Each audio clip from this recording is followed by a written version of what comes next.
There's three important things to remember about the internet. One is that it's a great source of information, and it's also an equally great source of disinformation. And then finally, never forget that the internet can also be a major league time suck.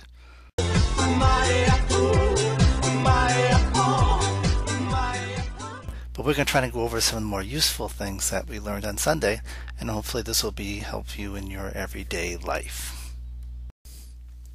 Okay, the first thing we're going to cover is how to create a Google alert for yourself, so you don't end up on dating cycles and not knowing it, or people aren't running escort ads for you. To create a Google alert for your name, simply go to Google's homepage, scroll down to alerts, and then you just put in the alert you want, whether it's your name, your company, something, an issue you're following, and then you can adjust the settings based on how often you want them and how broad you want the coverage to be, whether you want it just web, blogs, or comprehensive. And here you get to set it once a week, or as it happens, or once a day, and then you just enter in your email, and voila, you have an alert.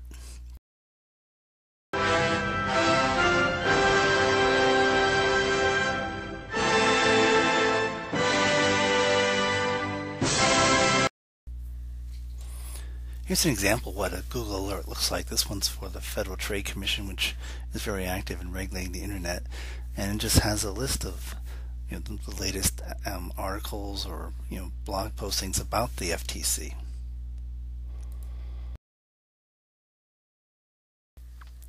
Okay, the next thing we're going to learn is how to become an instant expert using the internet. And here what we're going to do is we're going to become an expert on immigration reform. So we're going to type into Google immigration reform, and we're going to add a suffix .ppt, which is the suffix for PowerPoint. And so once we enter this, the result we get will be predominantly PowerPoint slides and similar type presentations on immigration reform. So it gives you a very high level overview of the topic and presented in a very accessible way. We also talked about a site called slideshare.net, which is a repository for slides on a whole host of subjects. Here's the subject page that just shows the number of the subjects they have, and here's also, if you type my name in, you get the presentations that I have up there, which are both legal and non-legal, ranging from the S word and Obama to climate change to net neutrality to the torture memos to the smearing of Anita Dunn. There are other sites like this. For example, AuthorStream is another one. There's several of them more like that, but it's a good resource to find information on a variety of topics, and SlideShare in particular is very good in finding topics on finding presentations on presentations itself, how to make effective presentations. So I always find them when I visit the site. I end up looking at far more than I intended to. Another trick in becoming an instant expert, aside from using the .ppt, is using the .crs, and that stands for Congressional Research Service. So here we typed in net neutrality and then .crs, and we got a Congressional Research Service report on the background on the issue. And that's what the Congressional Research Service is there for, is to provide backgrounders for members of Congress or to research specific issues for them. And it often provides pretty comprehensive summaries of issues. And the one nice thing about it is they're constantly being updated. Alright, now we're going to talk about some of the other resources we mentioned on Sunday.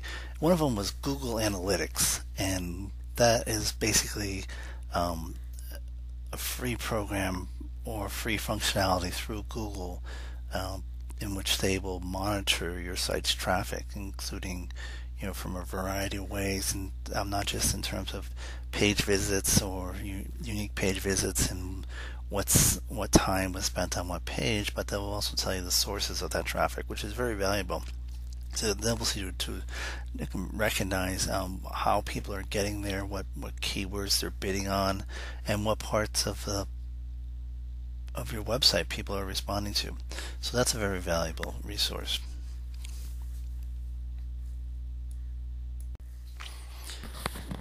Now, if you want information on not your site but another site's traffic, there are websites such as Alexa, Compete, Ranking.com that actually will provide that. They all use different algorithms, but here's an example of Huffington Post versus the Drudge Report. And so that's to get third-party site information.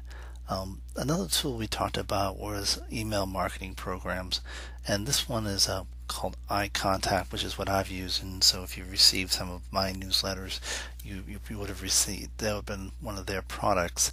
And they provide three things. And here you see an example of one of the templates you could use. They have several hundred to use to send email, and you simply you type it in, and then they do the formatting for you. But the two main things they provide, and this is true of all the programs, is they provide first of all deliverability. They will take your message and send it one at a time, person by person, rather than in your case where you would put several hundred people or 50 or wherever, a lot of people in the 2 line or the BCC line. Either one is likely to trigger email filtering, and so they enable you to get into the inbox, and they also track who's opening, so you can see who's responding and maybe get a sense of how that relates to your content. And so it's a very valuable tool that they all provide. Now, some of the other programs out there in the marketplace besides iContact are a program called Constant Contact, which is the market leader right now. In addition, there's Chimp Mail and several other products out there. So it's good to explore.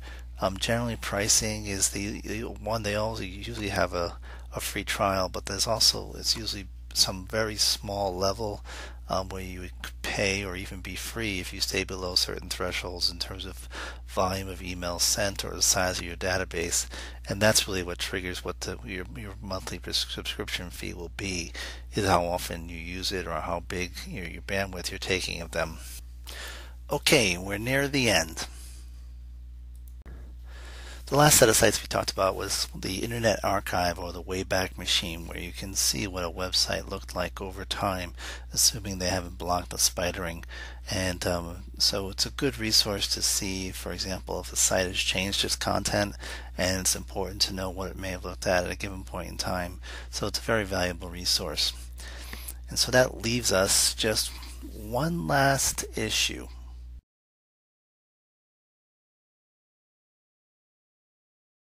You don't have to pass an IQ test to be in the Senate, though. Say the head of the Senate Commerce Committee, which regulates e-commerce, explain. The internet is not something that you just dump something on. It's not a big truck. It's a series of tubes.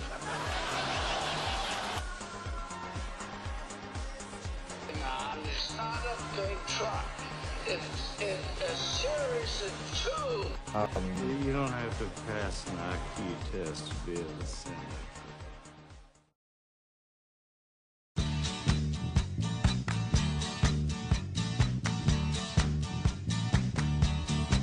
Well, I don't know why I came here tonight. I got the feeling that something ain't right. I'm so scared in case I fall off my chair, and I'm wondering how I'll get down the stairs. Clowns to the left of me, jokers to the right. Here I am, stuck in the middle.